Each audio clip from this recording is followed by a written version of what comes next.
welcome to another edition of the Metal Artist Review Show, where we take a look at the discographies of some of the best and or influential artists in the metal pantheon track by track. Today, we continue our journey through the Devin Townsend Project's interesting discography with the sister album to Deconstruction, Ghost. It was released on the same day, June 20th, 2011, on Heavy Devi Records instead of Inside Out. Now, if Deconstruction is the crazy, wild, insane person that should be kept under lock and key, Ghost is its incredibly chill, sweet, and rather nice cousin who always curtsies or bows when needed. Why do I make this comparison? Let's dive in and find out. Now, this was at a period in time when the project was truly the Devin Townsend Project.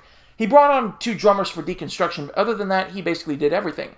It's even truer on Ghost, as he does everything but drums, some of the keyboards, and all of the extracurricular atmospheric stuff that was thrown on. Mike St. John, the future keyboardist for the project, actually handles drums on this album. Dave Young is brought on to handle keys and mandolin duty, and Kat Eppel, who has done music for the following.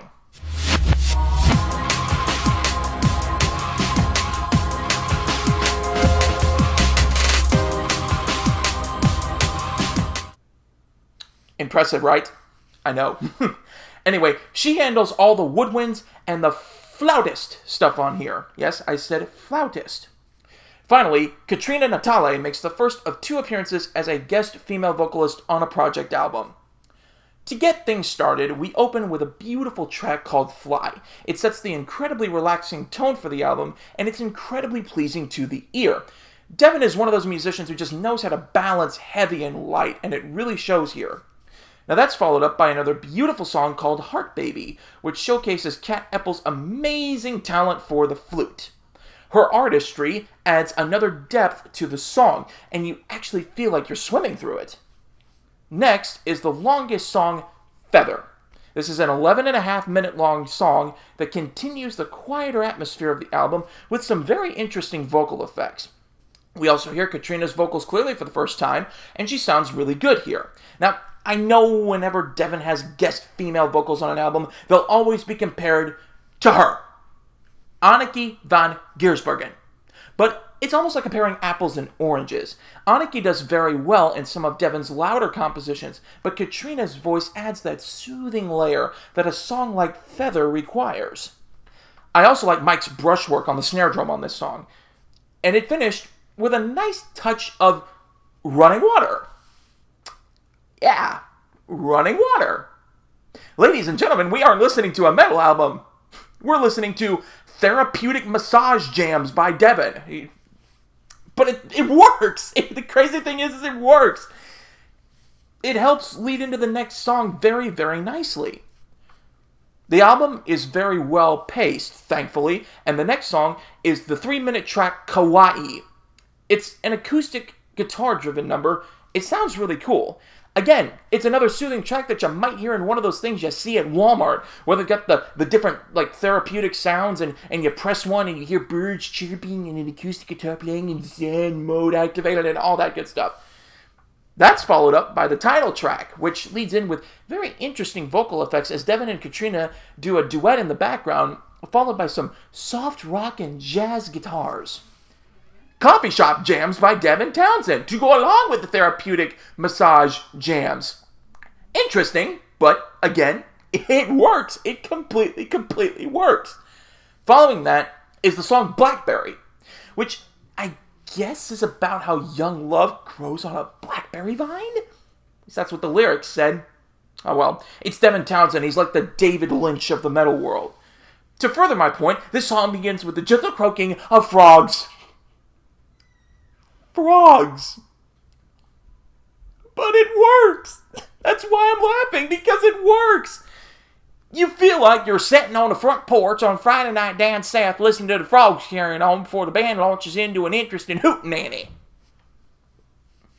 I mean, that's me being truly Southern, and I am from the South, so it's what we do. It sounds kind of like a very quiet two-step. I do love the inclusion of a banjo on here as well. It sounds really cool.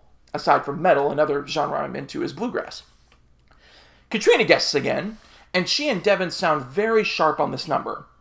Now that number is followed up with an interesting track called Monsoon. Now this is a song that is incredibly sharp in its own beauty.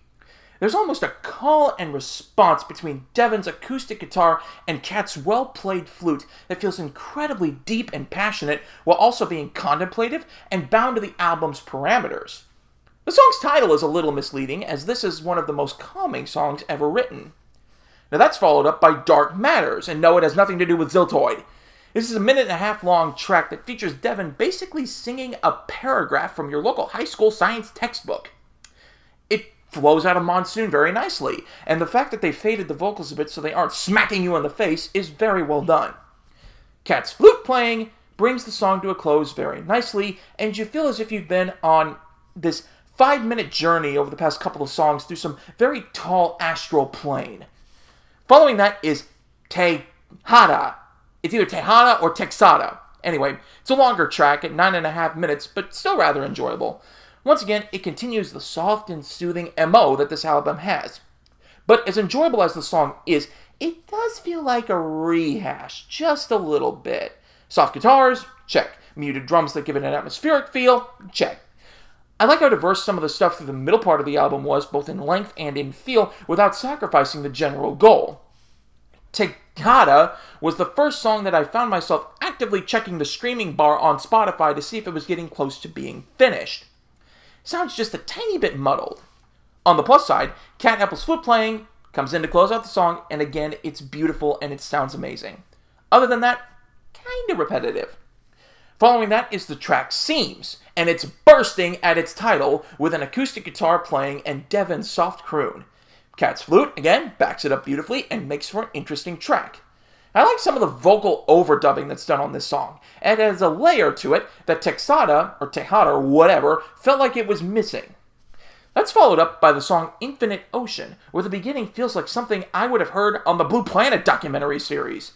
The flute comes in and just barely graces the ear, yet at the same time the faded keys and soft vocalizations in the back immerse you in the track, and it feels as though you're in this infinite ocean. As it goes on, the track does wade into repetitive territory just a little bit, but the repetition here isn't exactly boring. It's rather beautiful, and I don't really mind it. Finally, we have the song As You Were, which is a song that has a very catchy vocal pattern to it, along with some really minimalistic drumming. It sounds really cool, although I must say that the back half of the song feels like it was tacked on in order to pad the album to run longer than Deconstruction. It's basically one big sound effect of seagulls calling on a beach, followed up by some keys and vocals that don't really make a whole lot of sense.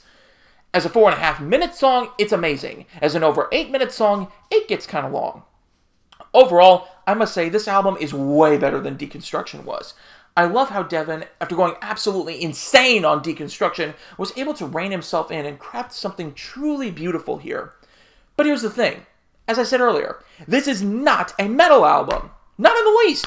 This is more ambient, therapeutic, makes you want to go and see your local masseur, like I said, Zen mode activate kind of thing. But, I don't really mind. Within the eclectic realm of Devin's discography, this album fits perfectly. It's a wonderful ride through some beautiful sounds, and while it may not be completely metal, it's definitely interesting, and just what I needed after getting through the buzzsaw that was Deconstruction. I'm giving Ghost by the Devin Townsend Project a 9.5 out of 10. Thank you so much for watching. Click like, and don't forget to subscribe and check out Metalhead Central. Next time, here on the Metal Artist Review Show, we're going to be reviewing the album that first got me curious about the project. It's the album that has the song Kingdom on it, which I know it's a rework from Physicist, but still. It's one that I'm also proud to own, Epicloud. With that, I bid you a fervent farewell, and I'll see y'all next time. I will not be forgotten.